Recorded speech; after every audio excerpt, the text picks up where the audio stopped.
This is the second in a series of interviews with Mr. Eric Kamba, the Executive Director of the Congolese Development Center.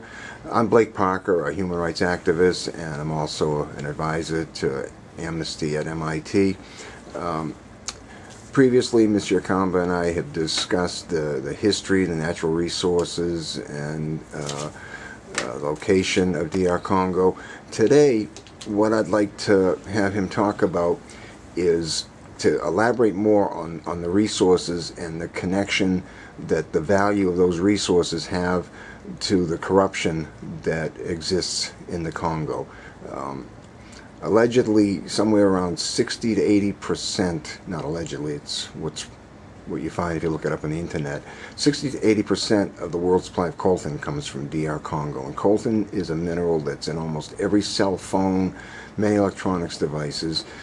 Can you tell us a little about coltan and the other things that would cause a president or dictator to do anything to stay in power? Go ahead, please. Thank you, Mr. Parker, for coming to meet us again. Coltan, maybe a lot of people might not have heard about coltan and what that is, but everyone, all of us, we have a piece of coltan in our cell phone, video game, laptop. So coltan actually is a short word for columbite tantalite. This is a dull black metallic ore from which the elements are extracted, and coltan is used to manufacture mobile phone, DVD players, video game, and computers. And this has been following the conflict in Congo. So what happened is that Rwanda, the Republic of Rwanda, in the east of the Democracy of Congo, had invaded Congo, and it has been exploiting its coltan reserve. Rwanda is not the only countries. You have Uganda, Burundi, and other multinationals.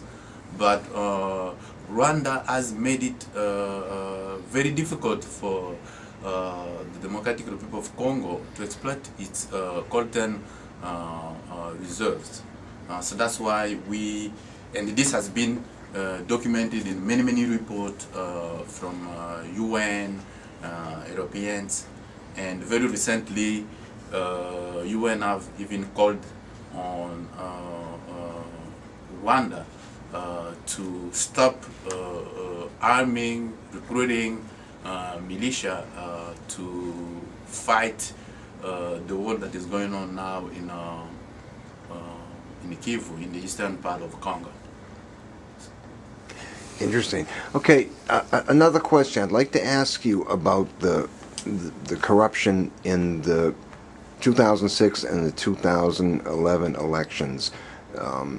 This is something that's becoming well known in the international community, but something that wasn't so well known in the past. Can you elaborate a little about what happened this year and also in the past that might mean that the elections weren't actually valid as they were? Thank you for the question. Congo had its presidential election second, but actually the third, in October 2011, where the Electoral Commission of the Democratic Republic of Congo, known as CENI, CENI, declared that President Kabila was the winner with 49% against 32% for the opposition leader Etienne Tshisekedi. Now we were very surprised that the international community and the UN did not explain why they did not call out the irregularities that took place in the election in Congo. They didn't say anything.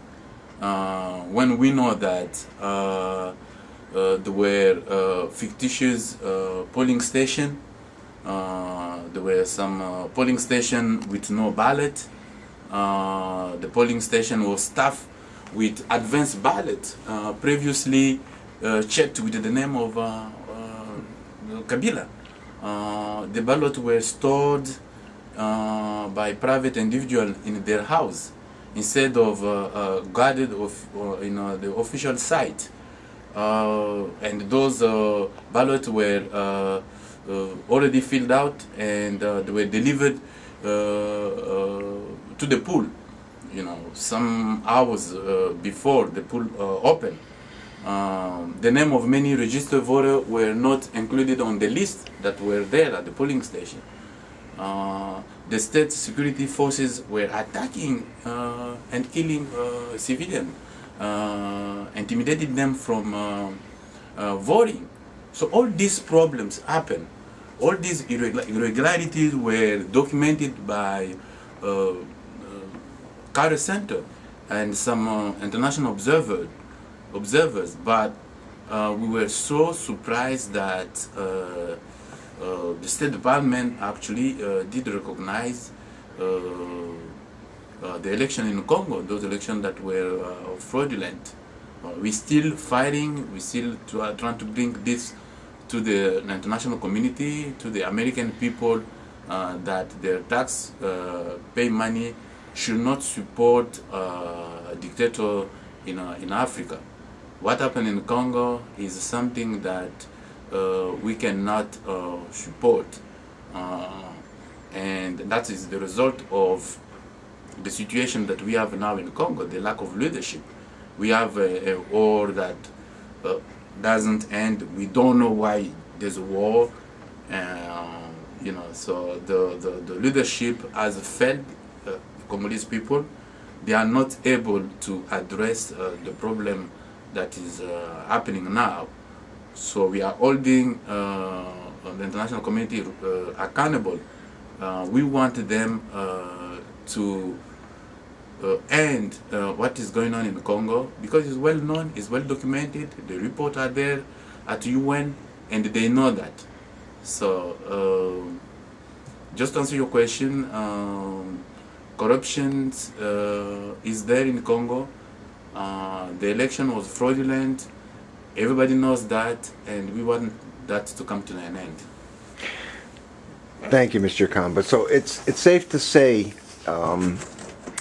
that, as it was previously said, the DR Congo is probably the wealthiest country in all of Africa in terms of natural resources, but the average citizen lives on what, about $1 a day or something like that? Yeah. The average citizen doesn't see that money. That money goes, what, to the president and to his select group of friends? Or is that something you can even comment on? Yes, I mean, it's a shame that a country of plenty, Congo is a country of plenty, country of abundance, all these minerals that we talk about, when it comes to Congo, the best way to describe Congo is always as a geological scandal. It is immensely rich in mineral, copper, diamond, gold, all that, coltan. But the paradox is that a country of plenty, but where its people are suffering. You just said it. You said it very well. That the majority of Congolese live with less than $1 per day. How can you even explain that? A country that has everything. Now, the reason is simple. We don't have a leadership that is needed. We have a bunch of jerks, excuse me my language, who are stealing, looting the country, and they are not investing in the country. So they are taking everything out of Congo. Its population doesn't see anything, and as a result, unemployment is over 80%. Children die before age of 5, and you so name it. The poverty has reached the level that you cannot even imagine. But this has to stop. We need to help Congo to be on its feet, so that people of Congo can enjoy all this wealth that they have. That seems like that would be a good direction to see the country go in. It would be very nice if some of the profits that are being taken would go back into infrastructure, into roads and schools and hospitals and electricity. And the reality is that could happen, but I think you said it correctly. It needs a change of leadership for something like that to happen. Exactly. As long as you cannot, it's not Mr. Blake. It's not like Mr. Kabila came to power yesterday or the day before. This guy, this man, has been there for more than 10 years as president. So you cannot do the same thing all and over again and expect a different outcome. If you are doing the same thing, is just incapable. You know, the current president is incapable of leading that country. So the Congo is a failed country. How can you imagine we don't have army? The Congo has been attacked. There's not response. We have people who are telling us that the